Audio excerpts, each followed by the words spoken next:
In recent years, Thailand's military faced growing public frustration over its political role. The 2023 election saw reformists win, but the military-appointed Senate blocked their leader, and the 2024 court-ordered dissolution of Move Forward kept pressure on the army to accept reforms. The opposition demanded civilian oversight of the army, tighter defense budgets, and questioned controversial projects, including the multi-billion-dollar submarine program. Then, tensions flared along the Thai-Cambodian border. Reports of skirmishes at Emerald Triangle dominated headlines, but questions quickly emerged. Was this a genuine border conflict or a strategic move to restore the army's popularity? The Preah Vihear Temple, a symbol of centuries-old history, became the flashpoint. As artillery and troops lined the ridges, the army controlled the narrative, presenting Thailand as a victim and Cambodia as the aggressor. In this story, the battlefield was only part of the conflict.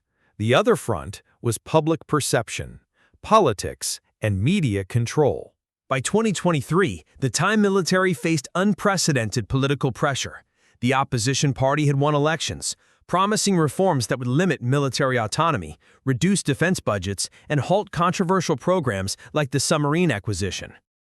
Interestingly, prior to 2014, when the Thai army effectively governed the country, border tensions with Cambodia were minimal.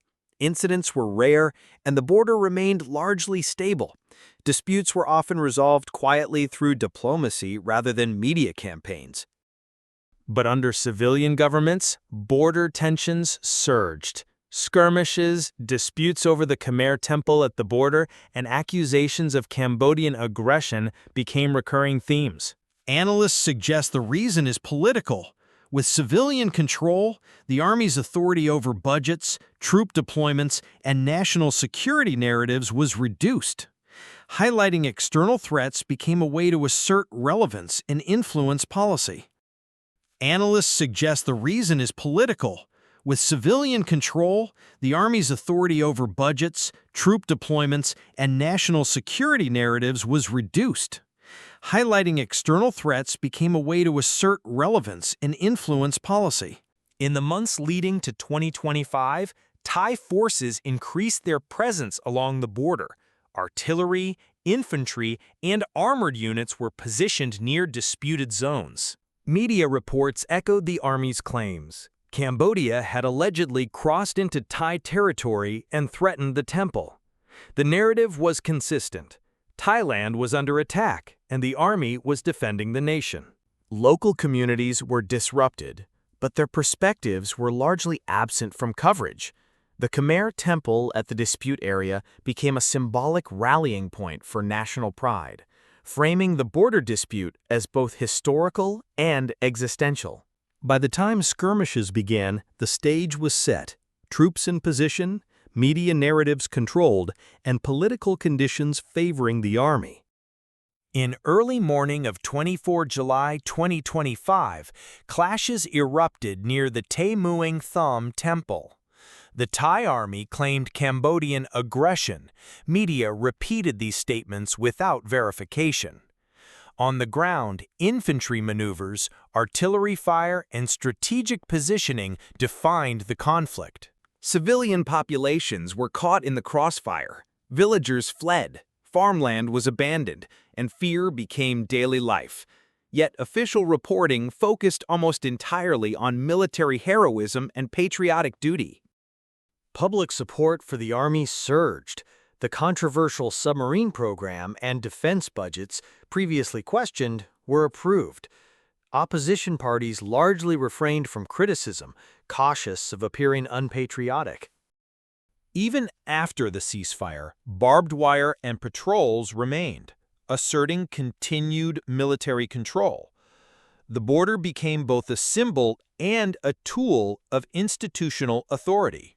The aftermath reinforced the army's gains. Popularity surged, opposition remained muted, and the submarine program and broader defense budgets were approved. The timing, narrative control, and outcomes raise critical questions. Was the clash defensive or a calculated strategy to regain legitimacy and influence?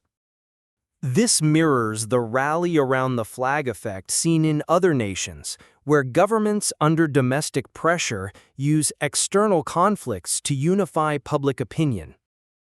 Ethical concerns remain. Civilians suffered, media coverage repeated only the army's claims without verifying the actual situation at the border, and opposition parties struggled to make their voices heard. Politically, however, the army achieved its goals, consolidating legitimacy, securing major defense budgets, and reinforcing its authority, leaving critics frustrated and marginalized. The 2025 Thai-Cambodian border clash was more than a territorial dispute. It was a story of perception, politics, and power. Facing declining popularity and opposition-driven reforms, the army leveraged nationalist sentiment, media propaganda, and symbolic heritage to regain public support. Perceptions shifted in their favor. Major defense budgets were approved, and opposition voices were largely silenced. The clash illustrates the complex interplay between military strategy and political calculation. It reminds us that conflicts are rarely just about territory. They are about legitimacy, narrative, and influence. And as Thailand continues to navigate its political landscape, the lessons of 2025 remain relevant. When power and perception collide, the consequences extend far beyond the battlefield.